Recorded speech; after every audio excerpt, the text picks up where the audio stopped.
Bonjour, Christian Pellicani, directeur de la revue Naturellement. Nous venons de sortir en janvier 2023 le numéro 142 de notre magazine qui se situe juste après le 13e congrès de notre association qui s'est tenu à Lyon en décembre. Dans ce numéro, vous allez trouver un dossier sur les questions énergétiques qui est la conclusion de 3 conférences qui sont tenues en France, à Paris, à Marseille et à Nantes, conférences décentralisées qui ont abordé l'ensemble des questions énergétiques, de la problématique que pose aujourd'hui le changement climatique au niveau de la production, de la consommation d'énergie, mais aussi quelles sont les solutions, les pistes de solutions que nous voulons mettre en avant en tant que mouvement. Mais on a aussi dans ce numéro un retour au travers de certains articles sur les 40 ans de notre association qui est une des plus vieilles ONG françaises traitant des questions du développement durable. Bien entendu, on ne pouvait pas, en ce début d'année, passer à côté des traditions. On a présenté nos vœux, mais également, on a ouvert les chantiers des alternatives économiques et sociales qu'il faut mettre en œuvre en urgence pour sortir de la crise économique, énergétique et sociale et environnementale. On a, au travers de plusieurs reportages, dont la rencontre avec les salariés et les dirigeants actuels de Scopti, qui ont survécu aux pressions du groupe qui était propriétaire du Téléléphant et qui ont pu créer de toutes pièces une marque, se déclarer en coopérative et fonctionner, je dirais, normalement aujourd'hui, à part qu'ils se considèrent eux-mêmes, et c'est dans le titre de l'article, comme de mauvais capitalistes, puisqu'ils ne gèrent pas pour faire seulement du profit, mais ils gèrent cette entreprise qui est une coopérative pour à la fois couvrir des besoins sociaux, sortir des salaires de leurs coopérateurs et de leurs salariés, mais aussi produire des produits de qualité qui ne sont pas du tout toxiques, puisqu'ils vont vers le bio et surtout vers une autre démarche commerciale qui était en vigueur avant dans ce groupe industriel.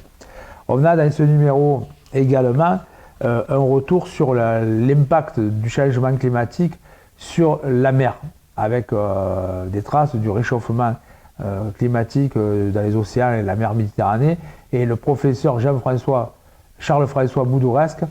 nous développe toute une série d'éléments qui montrent que malheureusement le processus est enclenché et qu'aujourd'hui, pour freiner la montée des températures, il va falloir vraiment changer de paradigme économique et social si on veut y arriver. On a également dans ce numéro 142 de la revue Naturellement un travail qui a été fait sur la question des solutions à mettre en œuvre en matière de transport. Et il y a un reportage sur les annonces du gouvernement et du président Macron sur 10 RER d'ici 2030. Et là, la question qui est posée, est-ce que c'est encore de la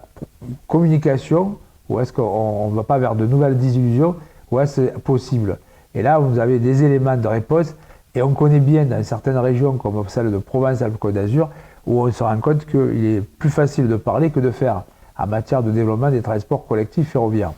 Enfin, nous avons à l'intérieur de cette magnifique revue 142 un reportage sur la montagne en France avec des pages de notre ami Georges Fetterman et également des points d'actualité qui nous ramènent aux actions qui ont été menées par les militants environnementalistes en Allemagne contre l'extraction du charbon, en France pour s'opposer à un certain nombre de projets autour des bassines, mais aussi des projets d'aménagement. Et on a aussi des retours d'expérience d'activités d'agriculteurs qui se situent dans le temps des alternatives. Et la question du temps des alternatives sera au cœur des prochains numéros. On commence avec le 142, mais on espère bien en mai-juin et pour le numéro du mois de juillet, août, septembre, revenir sur cette notion du temps des alternatives et on en aura comme ça à voir au moment de notre prochaine université d'été qui se tiendra dans les campagnes autour de Rodez dans l'Aveyron.